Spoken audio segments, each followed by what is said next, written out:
because we need to remember that we still have stock camber. Never been so fast through here either. Woohoo! Good morning, comrades. Welcome back to the channel. Welcome back to the Nürburgring. Welcome to a video that hopefully you've been quite excited to see after yesterday's video, probably, where we installed the first upgrades on the gapped GR86. And most importantly, did the alignment, something that actually excites me even more to try out on the track than the brakes that we have changed after seeing how horrible the stock alignment values were. Now, the title of this video, probably at the moment of recording of this video, I'm thinking of calling it something like, this could be a very expensive lap. And why so? Well, quick reminder that I want to come back home to them safely. Why could this be a very expensive lap? So far this year, I've been running this car always with traction control. First of all, I told myself the first month I'm gonna give myself time to get used to the track, the car, etc.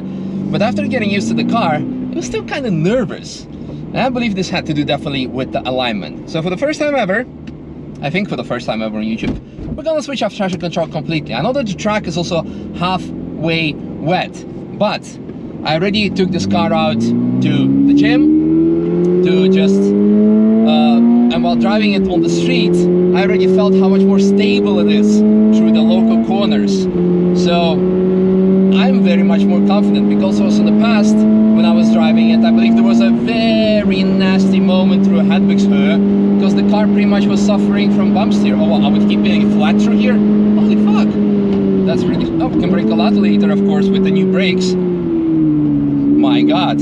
Okay, easy with the curb because we are still on cold tires, but it's so much more controllable. And the brakes, the brake pedal feel, holy shit! The steel lines, how much more they add to the driver experience, and you have so much more throttle control. Wow!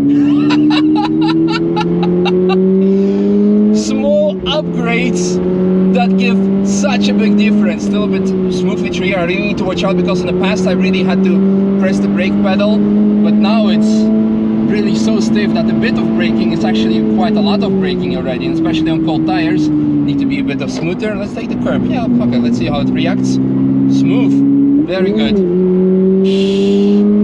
So good. And that's on cold tires, ladies and gentlemen. And that's me not being used to the car, because last week I spent 3 days driving GT3 RS, the 992, that you probably already have seen the video of that published. And now I did a lap in the Volvo V70 with horrible alignment.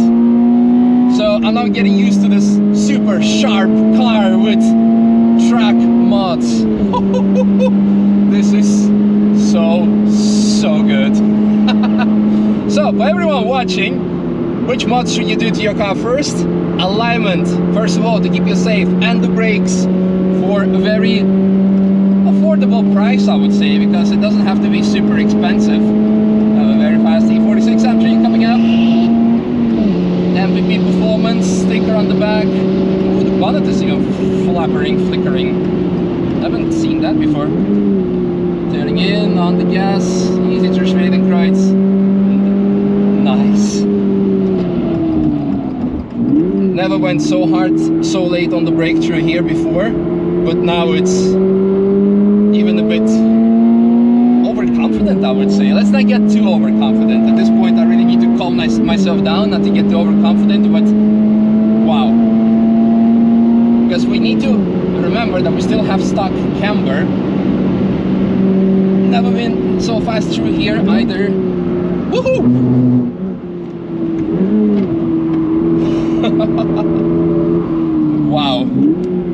Wow, okay, I really need, that's the point where I really need to calm myself down, and I always am calming others down when I'm instructing people. I have to talk, so you're like, oh my god, I'm so fast, and then comes Adana Force, and you need to remind yourself, slow down. There are also slow corners on the track for which you need to be careful. And as I said, the car still has stock camber, so in corners it may not do stupid stuff because the alignment is at least straight, but it still does not offer enough lateral grip because the tires are just like pointing to the inside pretty much. And I'm so much more confident with the brakes, because in the past stock brakes, they were getting soft sometimes after 3/4 of a lap. You know, at this point I'm just like really like, okay, how much more better can it get? Like after all the mods. Clip the curb a bit, because we're gonna have the big brake kit is already arrived. If you missed some of the previous videos, we're gonna be installing Megane RS big brake kit on it with different pads as well. Of course, we already have the brake lines. Here the car would like really oversteer in the past, and just like when you least expect it, because front left, I believe, and back right wheels were standing in opposite directions. Here it was wet on the previous lap, so let's take it smooth through here to not have any surprises. Yeah, the issue with it, because the car would behave differently from going from left to right. When you go to the right, it would be unstable. You go to the left, it would be stable, or the other way around. And now it becomes full wet, and we enter a traffic jam, so I can talk to you without having to worry that I get overexcited and do some stupid shit, and it becomes a very expensive lap. No, this is something that has changed the car dramatically, and it's something that we actually also see on all of our cars at Apex. To be honest, I did a lap with the M4. It hasn't been published. I think it will be published significantly later, and you will see it in a few weeks time. And I drove the car and didn't feel 100% safe about it. Then we put it on an alignment bench, and we figured out that it was just horrible. Like 3 wheels were pointing absolutely the opposite direction. So what happened, one of the customers probably went completely on the curb, like sent it maybe through, I don't know, forced, didn't tell us anything, there was no visible damage, and the car drove, it didn't drive like shit, because I still did what I could do with it. Let's be smooth, because you've seen us nicely, thank you. It's still wet through here. I still could do what I did with the car, which you will see in the video, but it was not as good as it was before. Then the following day, George put it in an alignment bench, and he's like, well, that was completely off. So it's something that you do not see and don't expect, but it has the most influence. Another example, for example, well, Manta Racing, who has set up this car more or less. Of course, it was Raider Motorsport with the same people wearing the same shirts. All the Porsche owners, when they take it for the track, to be honest, like just Manta alignment is already sufficient on your car, because it offers you so much more control, not only direct steering, but also being stable on turn-in, on the braking, on everything. So, guys, a lot of people message me like asking, here, I'm actually even, because of the directness, not only from the Volvo that I drove now, but also previously, I'm actually hitting a couple of curbs because it's a bit more direct than it used to be, but also so much more safe. I'm more confident of steering in more. So it will take me a bit time to adjust to that. Then we already installed different upgrades, so we'll have to adjust to that. What I was saying, people always message me like, hey, I want to come to the ring, which upgrades do I need? Like, well, first of all, your brakes, but also alignment. Make sure that the car is straight, because many people, they just drive their cars stock forever, and alignment definitely has been off in the last 100,000+ kilometers. And as we've seen yesterday, non-adjustable suspension by Raider setup cost 250 euros. I'm sorry, like 250 euros is probably the best mod you can do to your car. Should take the curb, send it. Woohoo! I was not confident before with this curb, because the landing on it was not really super confident or comfortable, but now very good. You see with some wet patches, so I'm still not sanding it, but able to drive it very spirited. Really good, amazing. I'm really happy. Let's move through here. We hear some understeer. The problem now that I actually have, because the brakes are so much more better and they generate so much more friction than the stock brakes would do, the front tires heat up significantly faster than they would before, and therefore we actually run too hot pressure on the fronts and start to understeer. So, and another thing that you need to take into account, this doesn't look, I don't trust this section for some reason. It looks a bit half wet, half dry, because they predicted rain for today, but We're still good for now. Yeah, so another thing to take care of, take into account. Fly, little Porsche, fly.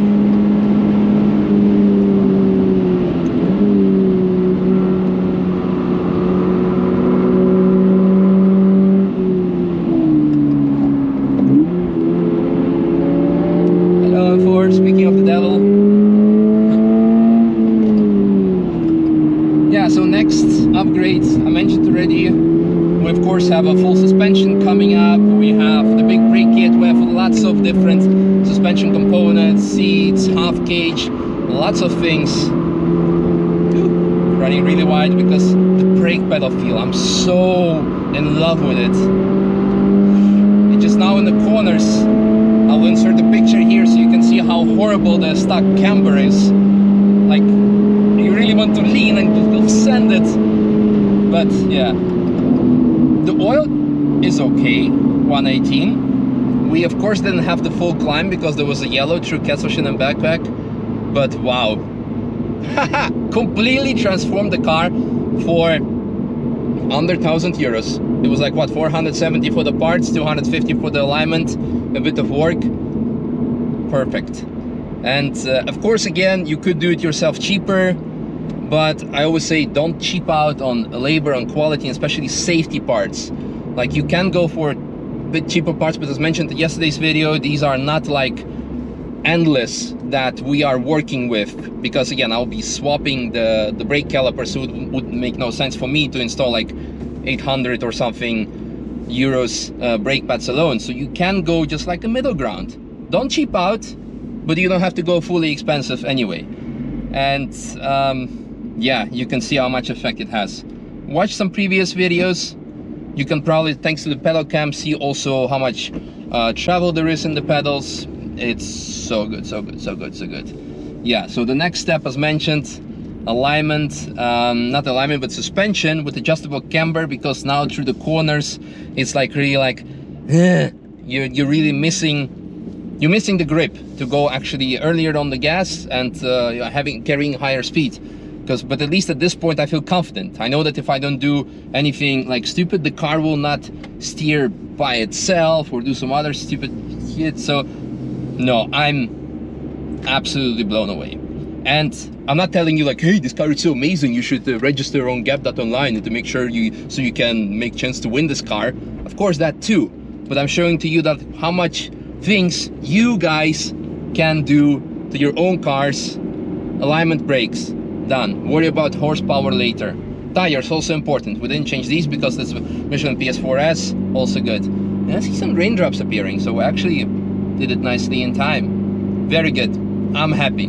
I'm very happy because this makes me even more excited. So yeah, see you guys in tomorrow's video when, I don't know, we have 50 videos to choose from to publish and to edit as well at this point. So, and there's more coming, a lot more. So it's gonna be a very good year of content, and thank you for all of you for making this possible. See you, bye bye.